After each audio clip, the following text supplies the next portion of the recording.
You know, when you spend 40 years of your life learning the language of thread, not just what it looks like, but how it feels, how it drapes, how it catches the light when you're standing in a certain part of the room, you figure you've earned a little respect, a little longevity.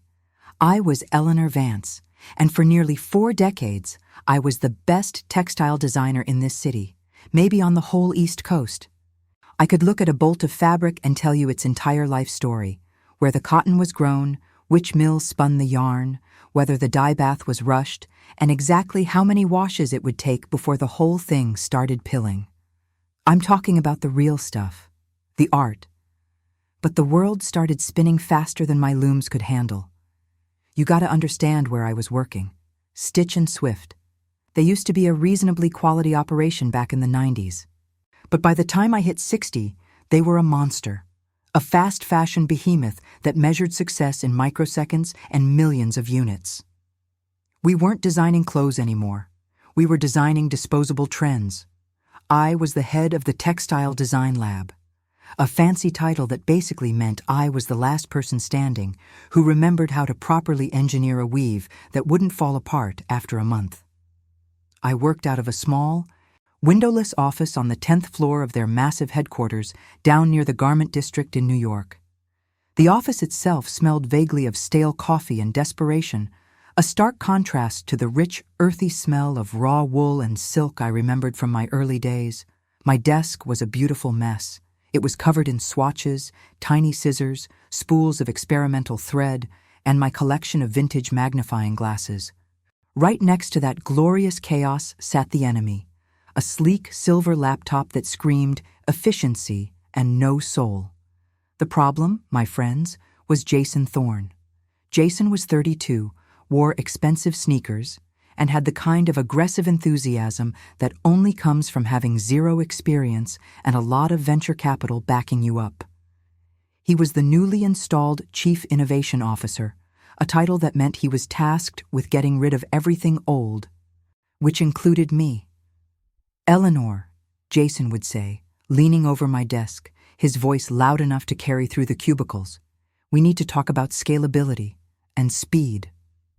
We are scalable, Jason, I'd reply, trying to keep the irritation out of my voice. We just finished the run for the spring chiffon. It's perfect. The warp tension is exactly where it needs to be. He'd wave his hand like he was swatting a fly. No. That took you 3 weeks of sketching, testing, and adjusting the digital loom settings. 3 weeks. We need to cut that down to 3 hours. And that's where the AI came in. Stitch and Swift had just dropped a fortune on a new software suite. They called it the Fabric Architect. It was supposed to take basic parameters, color, weight, drape requirement, and spit out a fully rendered, production-ready textile pattern in minutes. It used algorithms based on millions of existing designs. It was cheating, plain and simple. It was like hiring a chef who only knew how to microwave frozen dinners, then calling him a culinary genius. The first time Jason showed me the AI's output, I almost laughed. It was a mock-up for a herringbone tweed. On the screen, it looked fine, crisp lines, decent colorway. Look at this, Eleanor. Took the machine 90 seconds, Jason boasted. Practically vibrating with excitement, I reached out and touched the screen. Jason, sweetheart, this is a picture. I need to feel it. But I can tell you right now, if the machine didn't account for the micron variation in the raw wool, that fabric will twist when it hits the water, and the final garment will look lumpy and cheap.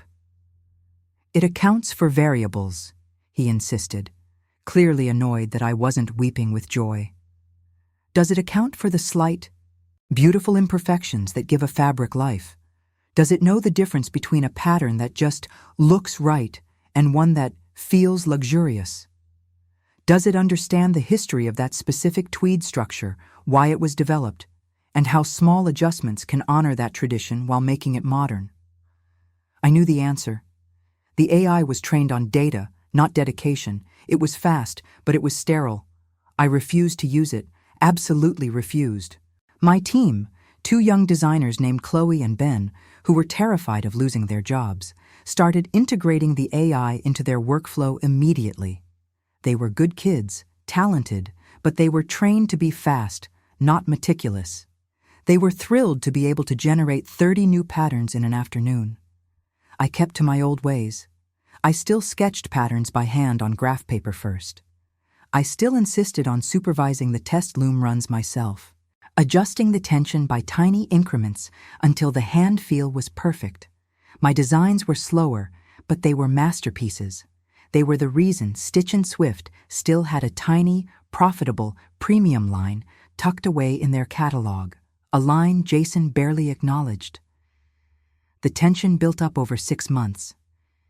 Jason started scheduling mandatory training sessions for the AI software, and I simply didn't attend. I'd be in the lab, checking the integrity of a new bamboo fiber blend, when Jason would email me, demanding to know why I wasn't in the Future of Textiles seminar. Because, Jason, I'd type back, the future of textiles still requires someone who knows how to tie a proper knot. It was a standoff. He had the power, but I had the knowledge. For a while, the knowledge won. He couldn't fire me because, frankly, if I walked out, the entire structural integrity of their premium line and a good chunk of their knowledge base would walk out with me. But then, the quarterly review hit. The premium line, my baby, was doing well, steady as she goes. But the AI-generated fast fashion lines were booming. They were cranking out thousands of styles a month, hitting every micro-trend before it even went viral. The profit margins were thin, but the sheer volume was staggering. Jason had the numbers he needed to justify his crusade against quality. It was a Tuesday morning, the air conditioning was too high, and I was wearing one of my favorite linen jackets, a piece I designed myself 20 years ago. It had the perfect weight. It moved with me. Jason called me into his glass-walled office. Glass walls, by the way, are the worst invention ever. They're supposed to symbolize transparency, but they just make the humiliation visible to everyone. I walked in, bracing myself. He was sitting behind his enormous, pristine white desk, which had nothing on it but a sleek monitor and a single glass of water. No swatches, no pencils, no evidence of actual work. "Eleanor, have a seat," he said, indicating a stiff, uncomfortable chair. "Jason, if this is about the AI training, I'm busy running a dye test on the new vegan suede." "It's not about the training, Eleanor. It's about the philosophy." He leaned forward, resting his elbows on the desk. He looked genuinely regretful, which made me trust him even less. "We appreciate your decades of service to Stitch & Swift," he started, the classic corporate opening line that is immediately followed by a knife in the back. "You have been instrumental in building the reputation of our textiles." I nodded slowly, and I plan to continue doing so. "Well, that's where we hit a snag. The market is changing. We're not designing for museums, Eleanor. We're designing for speed, for the consumer who wants 30 new pieces a season. And what happens when those 30 pieces disintegrate after 2 washes? We'll lose that consumer, Jason. Quality is the long game." He sighed, shaking his head slightly, as if I were a particularly stubborn, beloved antique he finally had to sell off. "I'm going to be frank with you. You're resisting the integration of our core technological advancements. Your refusal to adopt the Fabric Architect software is creating a bottleneck in the workflow, and, frankly, it's demoralizing for the younger designers." Demoralizing? Or perhaps they see me demonstrating that true design takes patience and skill, not just a keyboard, I shot back. "They see someone who is unwilling to adapt," Jason countered, his voice losing its veneer of regret and hardening into corporate efficiency. "Eleanor, your techniques, while historically significant, are outdated. They are too slow for our business model." Outdated. That word hit me harder than any insult. It wasn't just my methods he was insulting. It was 40 years of accumulated knowledge, sleepless nights spent perfecting a thread count, the absolute dedication to a craft I loved more than almost anything. I am 62 years old, Jason, I said, my voice quiet but firm. I have forgotten more about textile engineering than your AI will ever learn. And that's exactly the problem, he said, picking up a thin white envelope from the side of his desk. We are moving away from relying on tribal knowledge. We need systems that are repeatable, scalable, and not dependent on any single individual. He slid the envelope across the desk. It was heavy with severance papers. We are restructuring the textile design department. It will now be overseen by Chloe and Ben, who will report directly to me and utilize the fabric architect exclusively. Your position is being eliminated, effective immediately. I didn't reach for the envelope. I just stared at him. The betrayal was so sharp it felt physical, like a knot tightening in my chest. After all those years, all those times I saved their bacon when a production run went sideways, this was my reward. Fired, at 62, because I wouldn't let a poorly programmed robot dictate my art. So, you're betting the future of your company on algorithms that can't tell the difference between a high-quality silk crepe and cheap polyester, I asked, standing up slowly, towering over him slightly. We are betting on efficiency, Eleanor. And frankly, he paused, giving me a pitying look. We're betting on the future. The slow, bespoke techniques of the past just don't have a place in the modern market. That was the moment. That was the spark. When he dismissed my life's work as merely slow, bespoke techniques of the past, something inside me snapped. The shock evaporated, replaced by a cold, burning clarity. I see, I said, reaching down and finally picking up the envelope. It felt insignificant in my hand.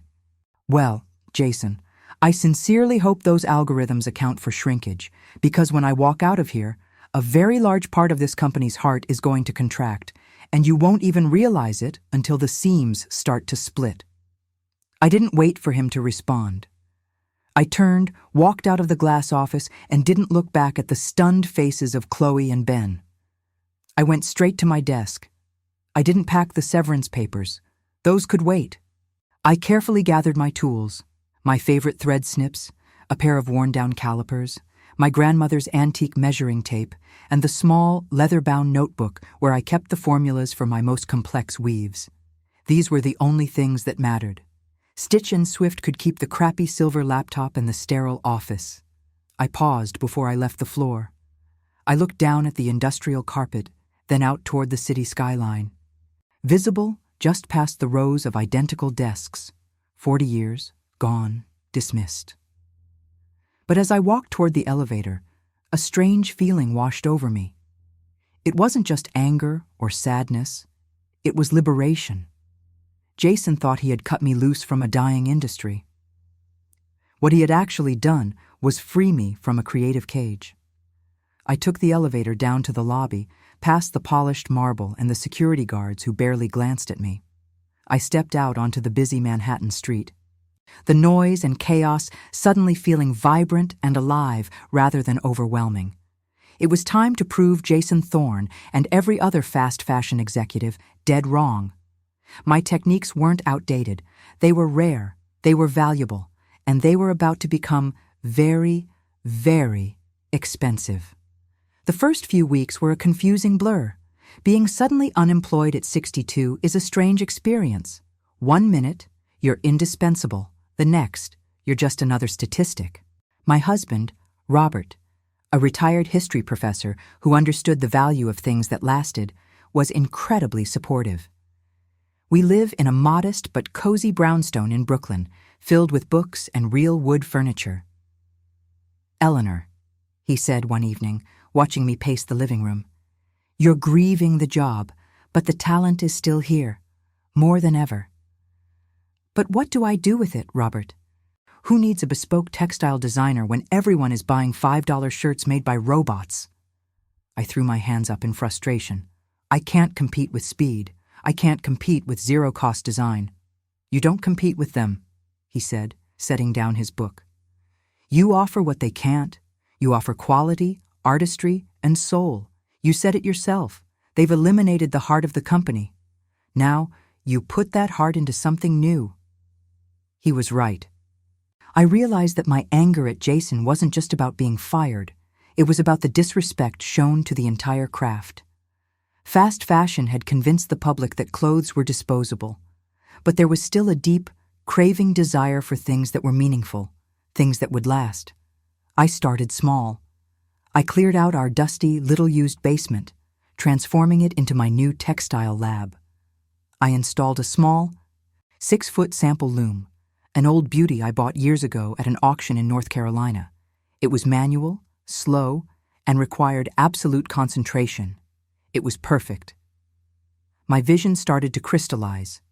Slow fashion, high-end, utterly bespoke. I wouldn't design for the masses.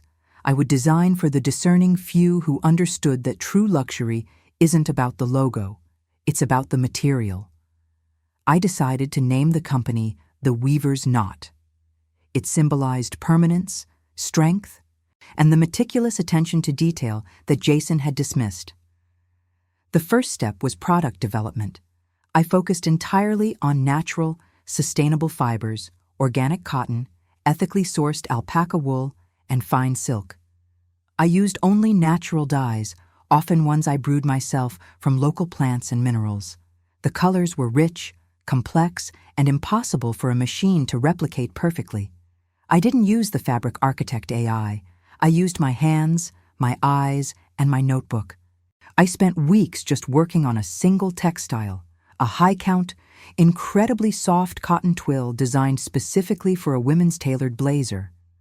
I calculated the perfect density to allow it to drape beautifully without wrinkling, and I worked the weave structure until it had a subtle, iridescent sheen. This wasn't just fabric.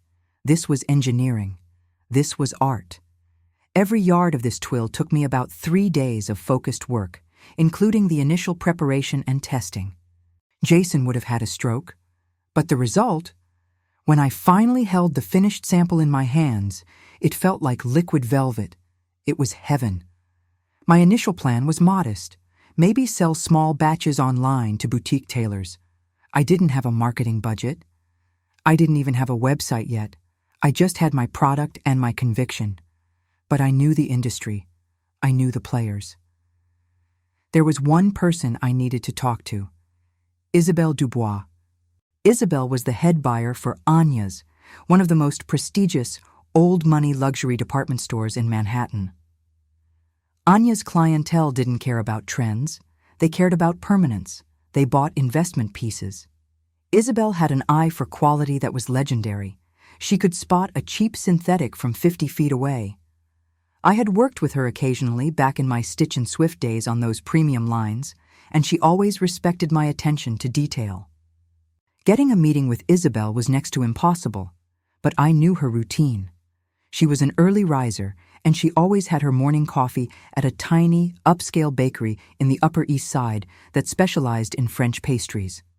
I showed up at 7:30 a.m., sharp on a Friday, dressed impeccably in my old linen jacket, carrying nothing but a small, black portfolio containing my textile sample, the cotton twill I had labored over.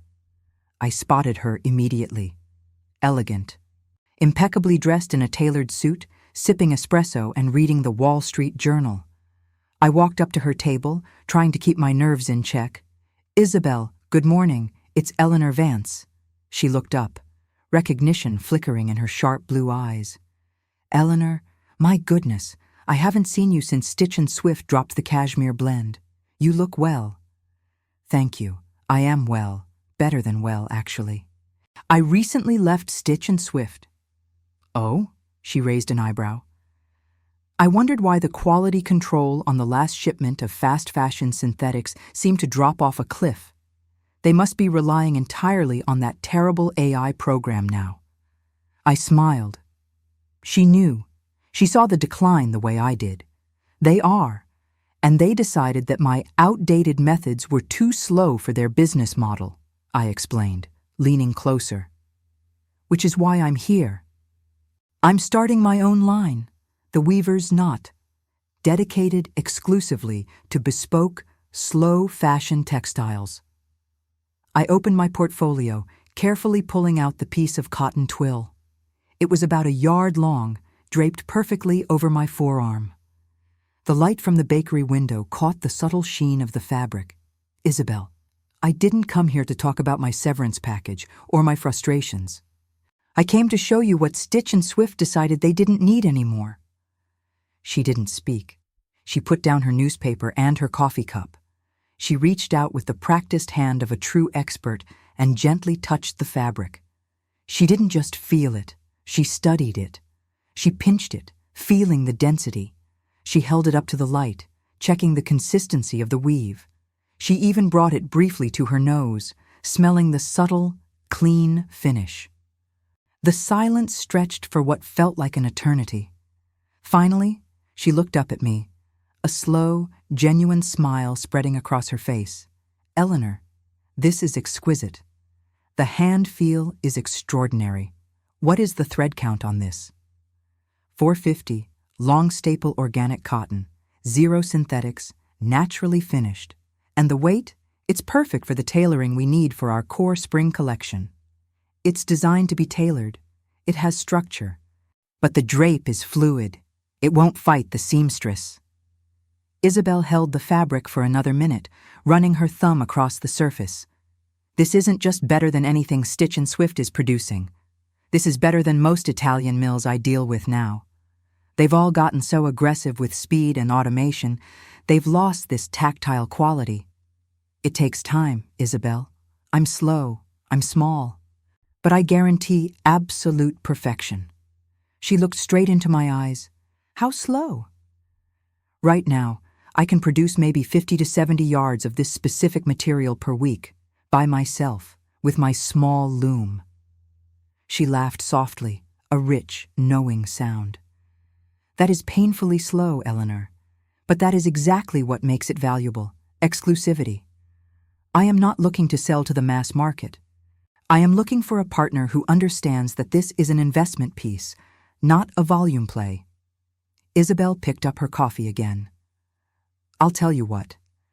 Anya's is launching a capsule collection next season, a very high-end line focusing on classic American tailoring.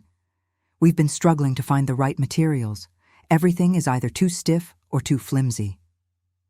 She pushed the newspaper aside and pulled a small notebook from her purse. I want to place an initial order. I want 150 yards of this cotton twill, dyed in 3 specific colors, a deep navy, a true black, and a rich oyster white. My heart hammered against my ribs. 150 yards. That was 3 weeks of solid, dedicated work. It was a commitment. I can deliver that, Isabel. But I must be clear. My prices reflect the labor. This is bespoke quality. It won't be Stitch and Swift pricing. I wouldn't expect it to be, she said dismissively. What is your yard rate? I told her the number. It was 3 times what Stitch and Swift charged for their best premium line fabric. I braced myself for her to haggle. She didn't flinch. Acceptable. I'm paying for the guarantee of quality that AI simply cannot provide. Send me the contract details. And we'll start discussing the delivery schedule. I felt a rush of adrenaline mixed with pure vindication.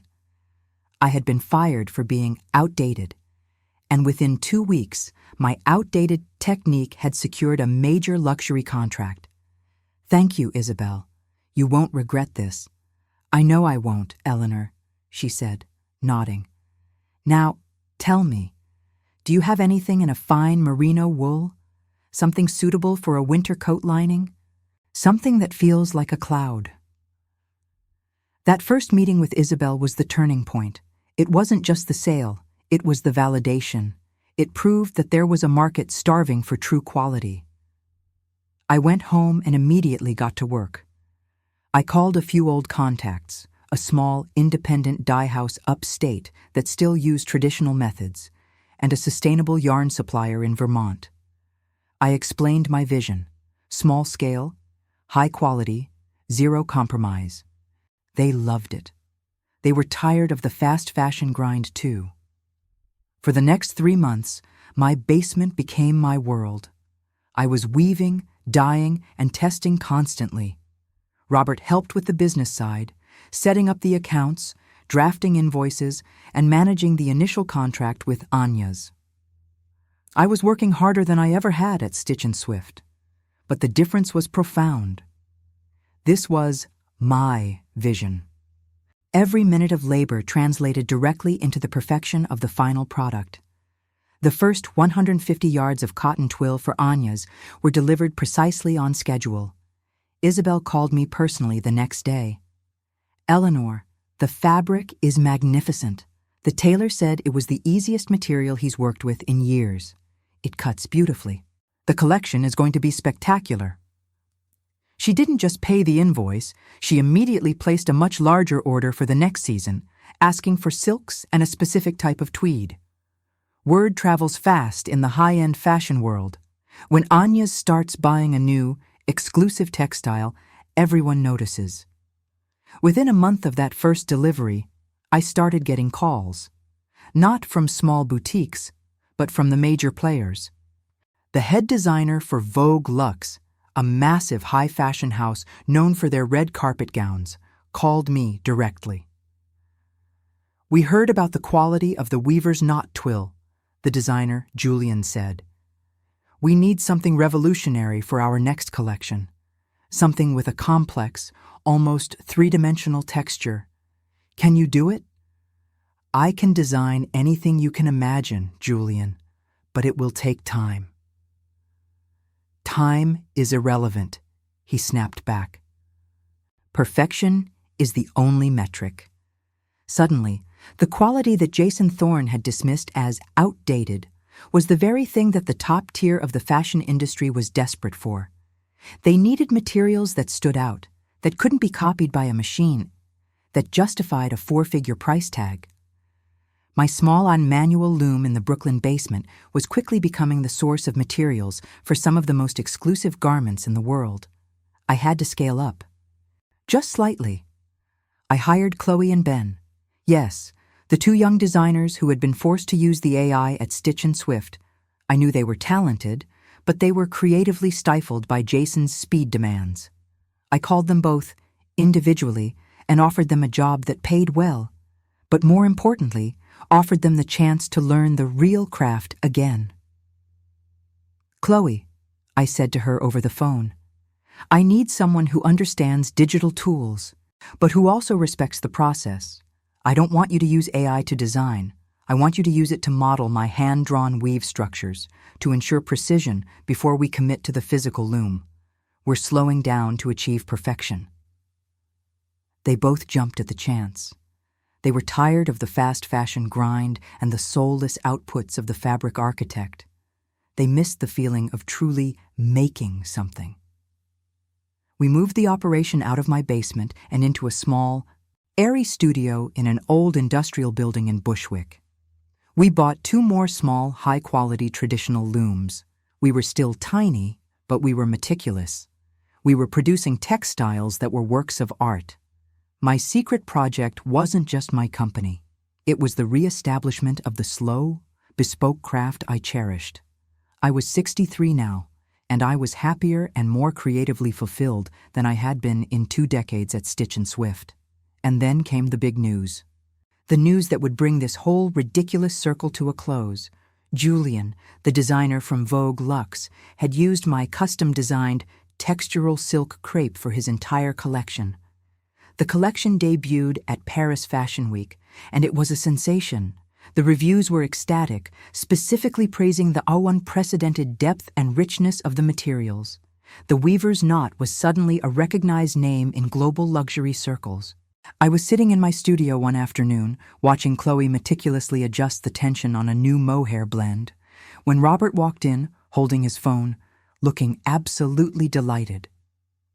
"Eleanor, you need to see this," he said, handing me the device. It was a headline from a major business publication: "Stitch & Swift stock plummeting after quality control crisis and fast fashion fatigue." The article detailed how their reliance on the fabric architect AI had led to a catastrophic series of quality failures. The algorithms, optimized for speed and cost-cutting, had overlooked crucial structural integrity issues in several massive production runs. Their clothes were literally falling apart on consumers, leading to massive returns and a public relations nightmare. "It gets better," Robert whispered, pointing to a paragraph lower down. The article quoted an anonymous source, likely a very disgruntled former colleague, saying that the company had lost its institutional knowledge after the hasty termination of its master textile designer. But the real kicker was the final paragraph. It mentioned that while Stitch & Swift was floundering, a tiny, bespoke textile house, the Weaver's Knot, founded by former Stitch & Swift executive Eleanor Vance, is currently commanding record prices for its slow fashion, high-quality materials, favored by the world's most elite design houses. I smiled, a slow, deep satisfaction settling over me. The market didn't want the fast, disposable future Jason had championed. They wanted permanence. They wanted excellence. I picked up my own phone. I had one last piece of business to settle. I called the main number for Stitch & Swift and asked to be connected to Jason Thorne's office. I was put on hold for several minutes, listening to the canned, cheerful corporate music. Finally, a weary-sounding assistant answered. "Jason Thorne's office." "Hello," I said, my voice calm and professional. "This is Eleanor Vance. I need to speak to Jason." "Oh, Ms. Vance, I'm sorry, Mr. Thorne is no longer with the company." I paused. "He's no longer with the company?" "No. He was let go last week as part of the leadership restructuring following the Q3 losses. I believe he's pursuing other opportunities." I hung up the phone slowly. Jason, the man who fired me for being outdated, was gone, swept away by the same ruthless efficiency he had tried to impose on me. He bet his career on speed and algorithms. I bet mine on quality and craft. And my bet had just paid off. Big time. Because that same morning, Robert had finished calculating the final valuation of the Weaver's Knot, based on the projections from our new luxury contracts. It wasn't just a successful small business. It was a multi-million-dollar venture built entirely on the slow, bespoke techniques of the past. I stood up, walked over to the loom, and gently touched the intricate pattern Chloe was working on. It was a magnificent, complex weave that no AI could ever truly replicate. "It looks beautiful, Chloe," I said. "Let's run the tension test one more time. We can't afford any imperfections." We were just getting started. The Weaver's Knot was about to become the gold standard, and I was going to make sure that everyone, especially the fast fashion giants, understood the true cost of quality. You know, hearing that Jason Thorne was gone, it wasn't some triumphant, fist-pumping moment, though I certainly felt a surge of satisfaction. It was more like realizing a persistent, low-grade fever had finally broken. The illness wasn't me. It was the entire culture of cut corners and frantic speed he represented. He bet on disposable algorithms, and the market eventually spit him out. Robert was thrilled. He got hoisted by his own petard. "Eleanor, poetic justice." "It's not justice, darling," I told him, looking out the studio window at the busy Bushwick Street. "It's just inevitable. Quality is not a trend. It's a fundamental structural requirement. You ignore it at your peril." The real work started right then. The multi-million-dollar valuation wasn't money in the bank yet. It was potential. It was the weight of the contracts we had signed with Anya's and Vogue Luxe. It meant we had to deliver. And we had to deliver perfection, or the whole thing would fall apart faster than a Stitch & Swift rayon blouse. My biggest challenge wasn't finding customers. It was maintaining the slow in slow fashion while managing explosive demand. Julian, the designer from Vogue Luxe, called me every other day, usually at some ungodly hour because he was operating on Paris time. "Eleanor, the silk crepe is divine, but we need a velvet, a deep, organic velvet that feels like you're touching twilight, and we need 500 yards by October. 500 yards of bespoke velvet, woven on traditional looms, dyed with natural indigo, and finished by hand." That was an immense task for 3 people. This is where Chloe and Ben truly shone. When they were working at Stitch and Swift, they were terrified cogs in a massive, impersonal machine. Here, they were artists.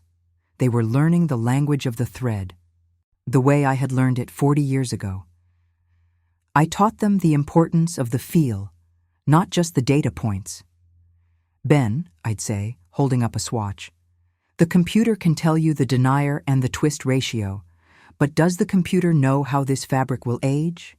Does it know how the human hand oils will interact with this specific dye? You have to learn to predict the life cycle of the material. We established a rule. Every new design started with a hand sketch, just like the old days.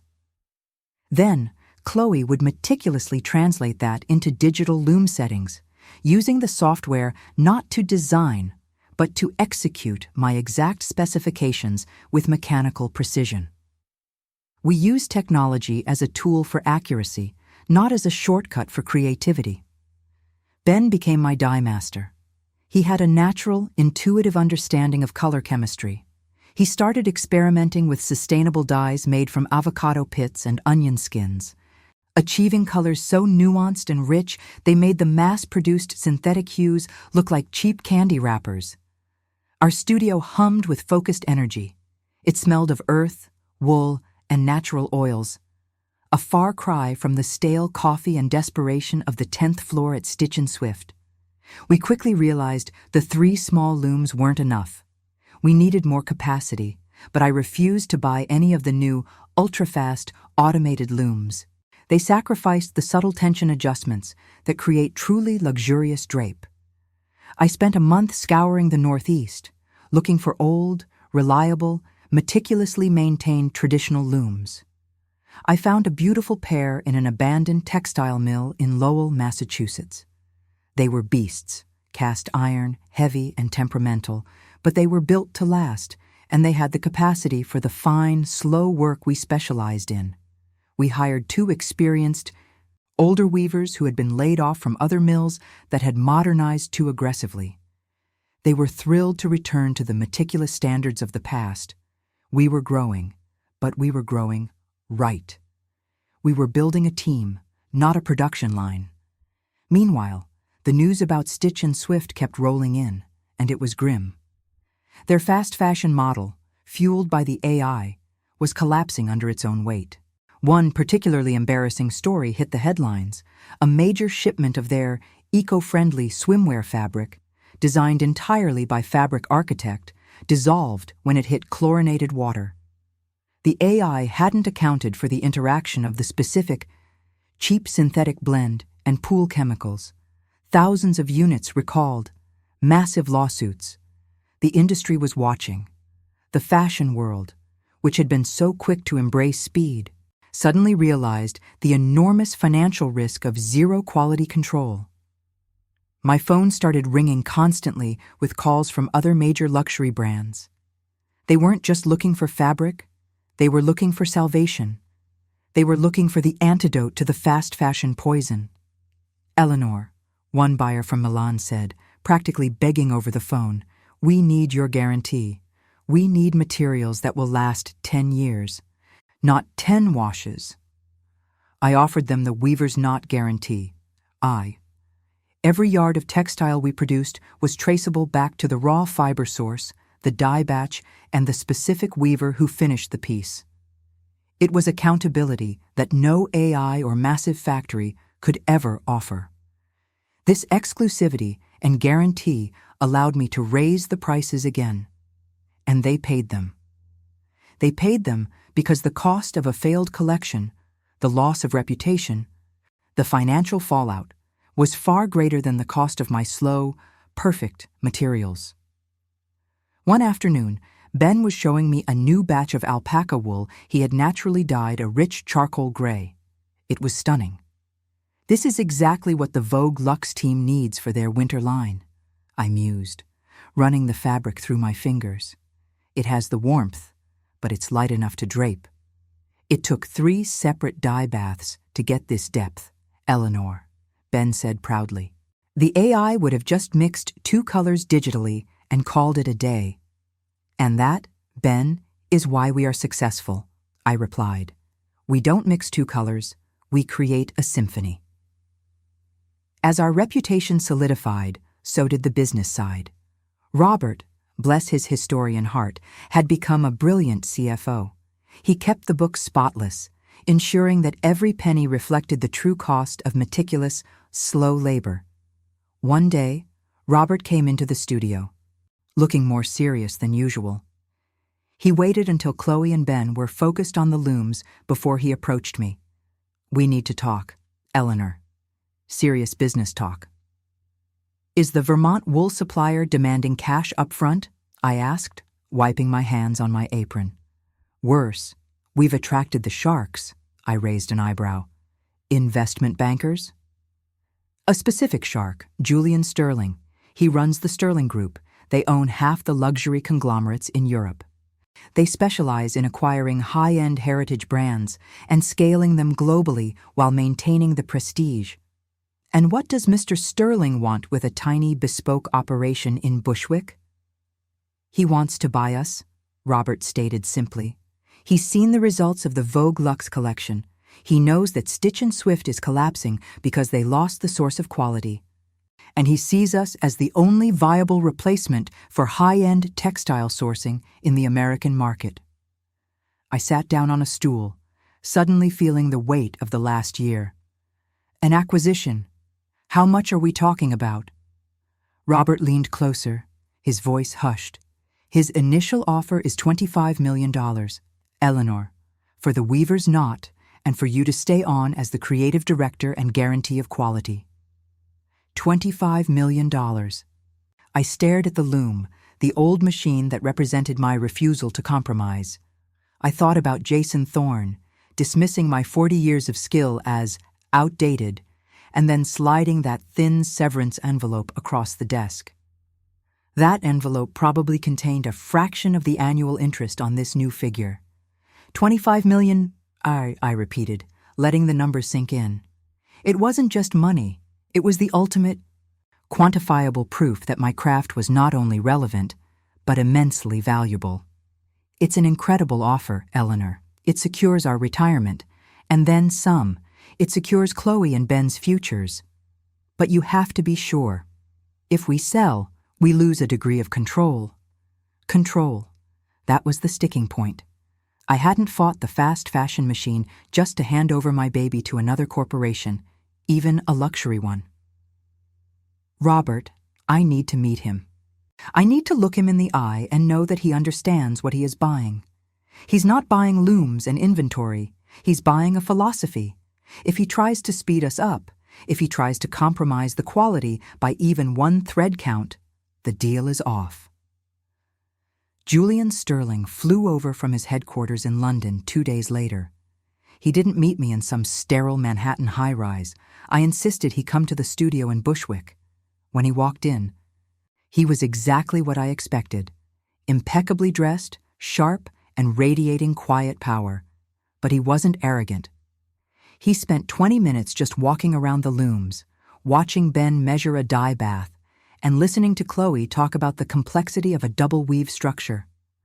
Finally, he came to me, where I was inspecting a roll of the finished alpaca wool.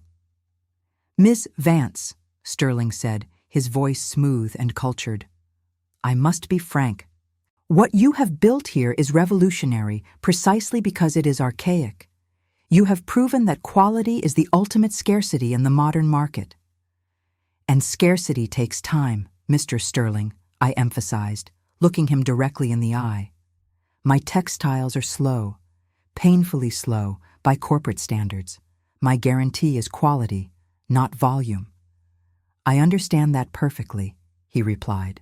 "If Stitch & Swift failed because they tried to make a silk purse out of a sow's ear quickly, they thought AI could replace dedication. They learned the hard way that the true luxury consumer is not fooled by speed." He pulled a document from his briefcase, not a contract, but a mission statement. "We are prepared to acquire the weaver's knot for the agreed-upon sum," he continued. But the terms are non-negotiable from our side. The weaver's knot must remain a separate, autonomous entity. You will retain full creative control over sourcing, design, and production pace. We will provide the capital to scale your operation, but only in terms of machinery that meets your exact traditional standards and staff who are trained by you. This wasn't a takeover. It was a partnership founded on respect for the craft. He wasn't trying to change me. He was trying to protect and leverage my unique value. "Why the autonomy, Mr. Sterling?" I asked, suspicious of such generosity. "Because, Miss Vance, you are the antithesis of fast fashion. You are the only person who can keep this standard alive. If we interfere, the magic disappears. We are not buying a company. We are investing in your integrity. We want the Weaver's Knot to become the global benchmark for bespoke textile engineering. We want the top designers in the world to understand that if they want the best, they have to wait for Eleanor Vance." That sealed the deal. I shook his hand, a firm, decisive clasp.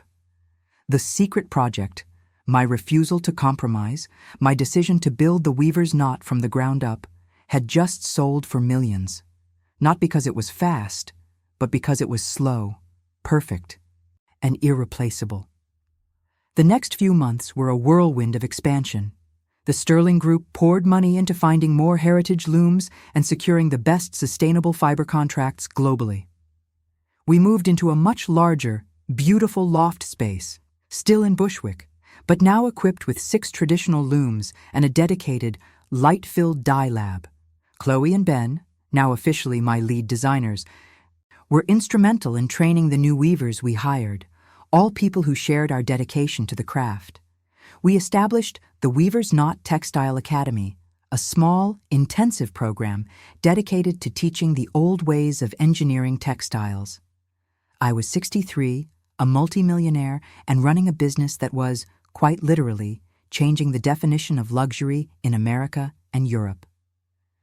The final, delicious layer of irony came when I got an email forwarded to me by Robert. It was an industry newsletter detailing the latest attempts by Stitch and Swift to recover. Their new strategy. They were launching a tiny, ultra-exclusive heritage line to try and win back the high-end market they had alienated. The newsletter announced, Stitch and Swift is seeking a specialist textile consultant, ideally with experience in bespoke, traditional weaving techniques, to oversee the development of their new, slow fashion offerings. The irony was thick enough to cut with a thread snip. They had fired the specialist for being too slow, and now they were desperately trying to hire someone to replicate the knowledge they had cast aside. I leaned back in my chair, sipping my morning coffee, the rich smell of raw silk and natural dyes filling the air. "Robert," I called out, "did you see that job posting from Stitch and Swift?" He walked over, grinning. "I did. Are you tempted to send them your resume, just for a laugh?" "Oh, no, I'm not tempted to consult," I said, shaking my head. "But I am tempted to give them a quote." I drafted a short, polite email to the generic HR address listed on the job posting, "To whom it may concern at Stitch and Swift. I understand you are seeking consultation on traditional slow fashion textile techniques for a new heritage line.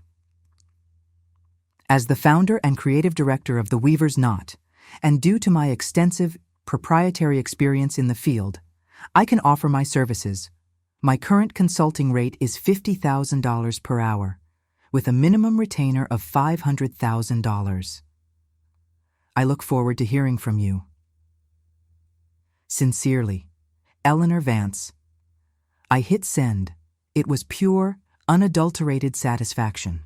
They wanted to buy back the knowledge they had thrown away, and I was going to make them pay a premium for their arrogance. They never responded to the quote, "Of course." They couldn't afford me. They had traded 40 years of institutional knowledge for a 3-week severance package.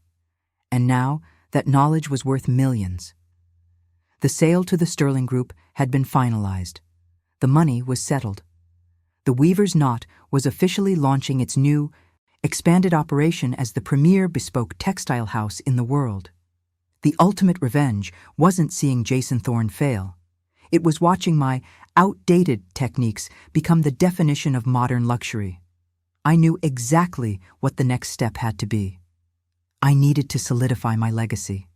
I needed to stand up in front of the entire fashion world and explain exactly why the speed of AI failed, and why the future of true quality lies in the dedication of the human hand. It was time to make some noise. Big noise. I was going to host an event, a showcase, not just of our beautiful fabrics, but of the philosophy behind them. And I was going to invite everyone, especially the people still chasing disposable trends. The Weaver's Knot was ready to make its grand debut on the world stage, and I, Eleanor Vance, the supposedly outdated 63-year-old, was ready to take my final, victorious bow. You know, after you sell your company for $25 million, you get to decide how you celebrate.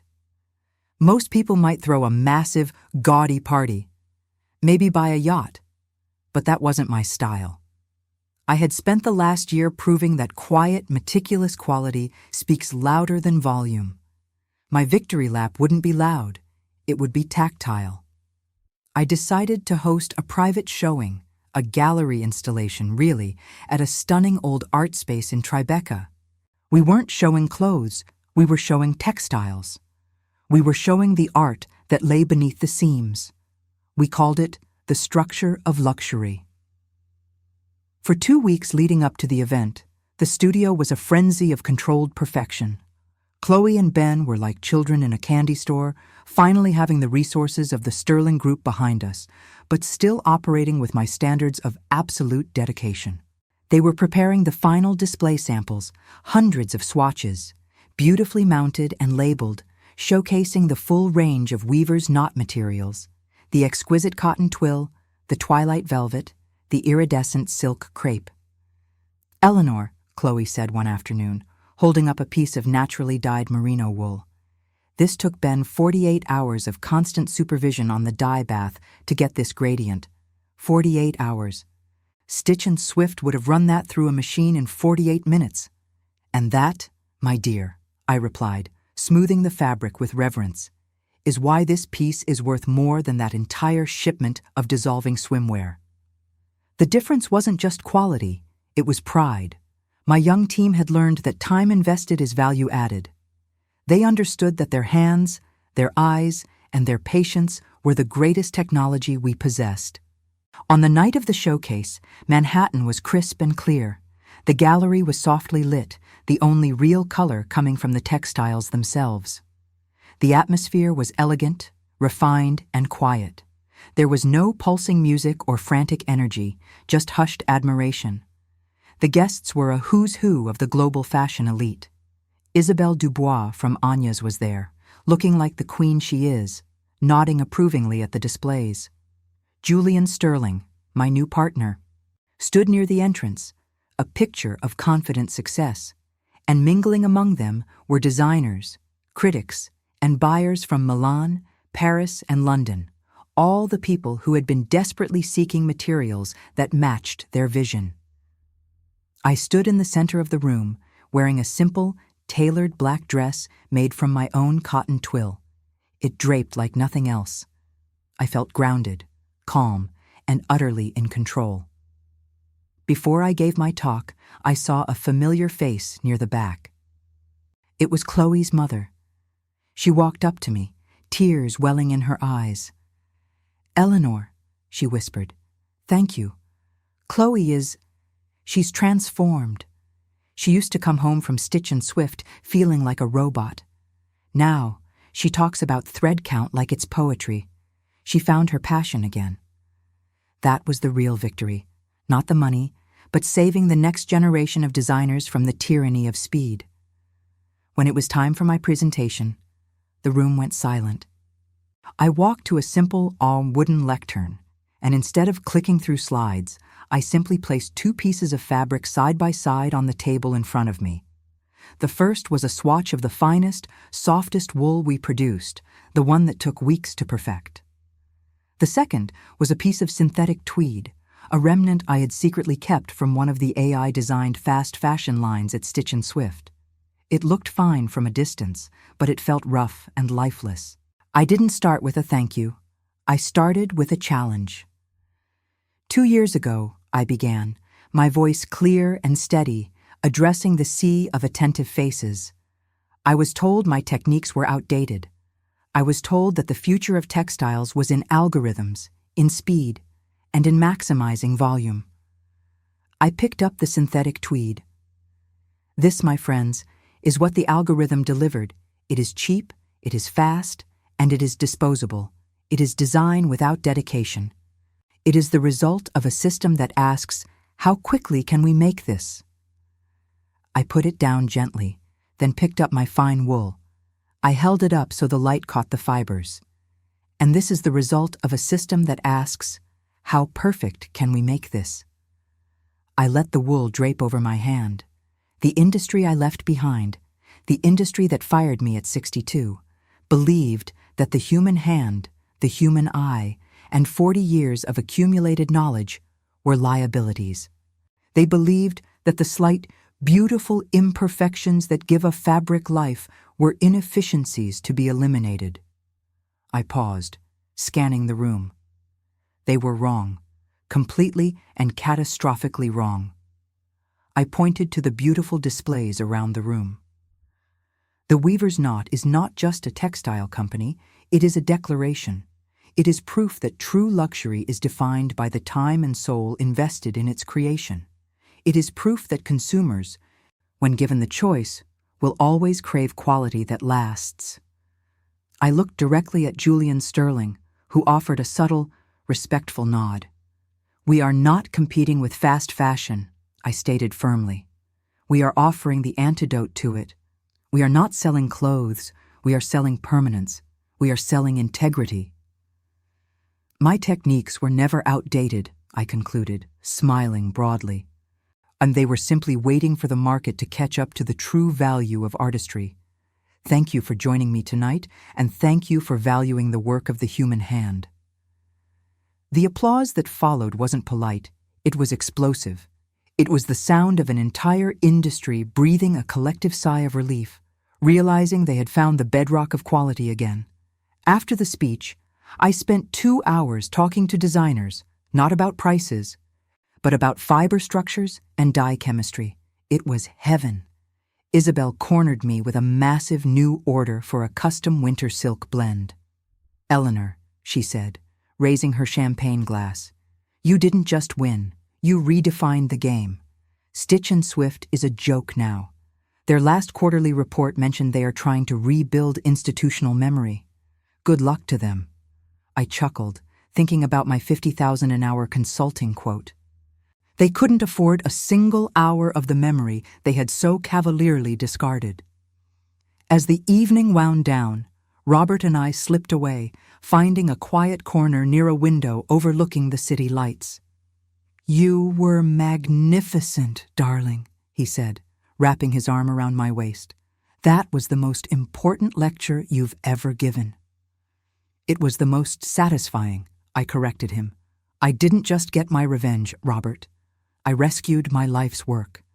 I proved that the knowledge isn't tribal, it's essential. We stood there for a moment, just watching the city move. 63 years old, fired, and now a multi-millionaire at the head of a globally respected luxury brand. It was a story you couldn't make up.